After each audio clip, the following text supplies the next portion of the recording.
લ ન ક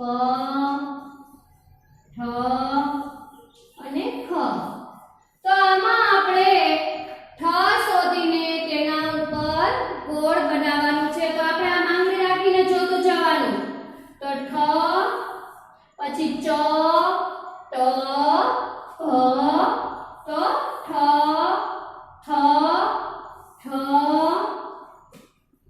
ડ પછી શું છે ઠ લ ન ક ઠ અને આ છે ક. પછી એની નીચે ઠ ની નીચે લીટી કરો. તો મઠ ઊંટ ઠહર પાઠક પાઠશાલા અને ઠ. તો એમાં આપણે ઠ ની નીચે લીટી કરો. જે ઠ મૂળાક્ષર હોય એની નીચે આપણે લીટી કરવાની છે. તો ઠ ઠ ઠ ઠ ઠ અને ઠ. એ ધ્યાન રાખવાનું કે ઠ મૂળાક્ષરની નીચે જ લીટી કરવાની છે. એટલે આજુબાજુમાં બીજા મૂળાક્ષરોમાં લીટી જવી ન જોઈએ. એના પછી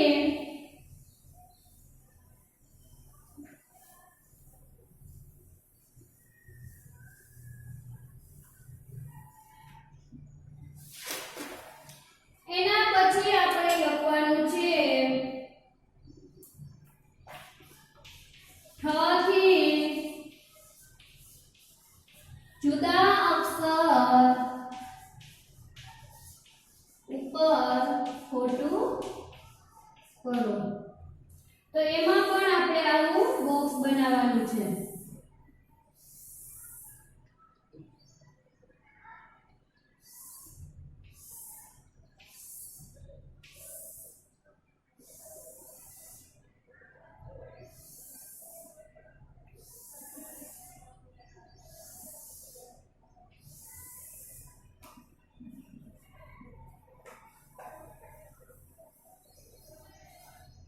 તો એમાં લખશું આપણે ટ ઠ ડ ઠ ક ઠ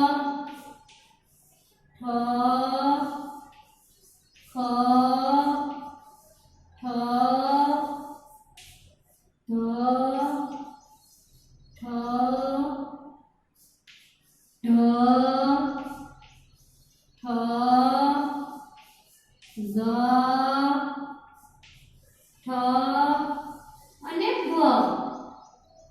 તો આમાં આપણે ઠ થી જુદા અક્ષર ઉપર ખોટું કરો. અહીંયા આપણે ઠ શોધીને એના ઉપર ગોળ કરવાનું હતું. અહીંયા આપણે ઠ ને કંઈ કરવાનું નથી. એથી જે અલગ મૂળાક્ષરો છે એની ઉપર આપણે ચોકડી કરવાની છે.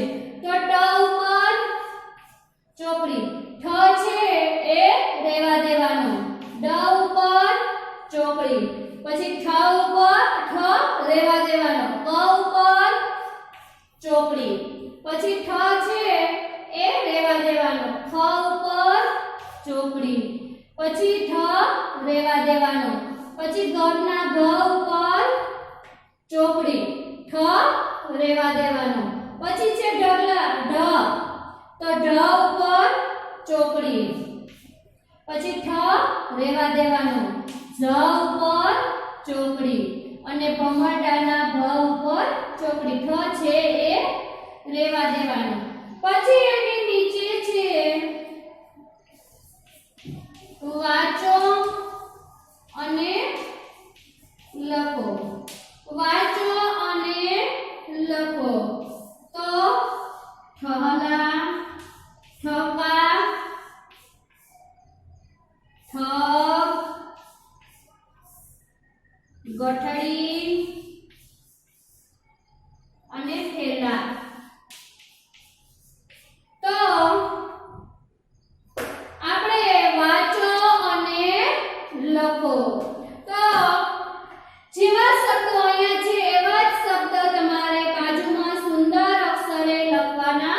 છે તો ઠપા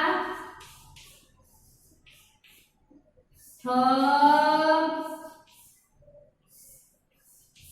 ગઠડી અને થેલા શબ્દ વાંચો અને લખો ઠહાકા ઠપ ગઠડી અને થેલા હવે HW માં તમારે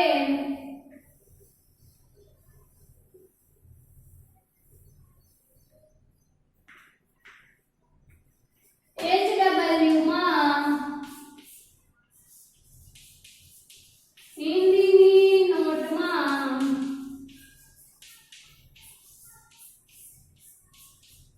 PDF પ્રમાણે લખવું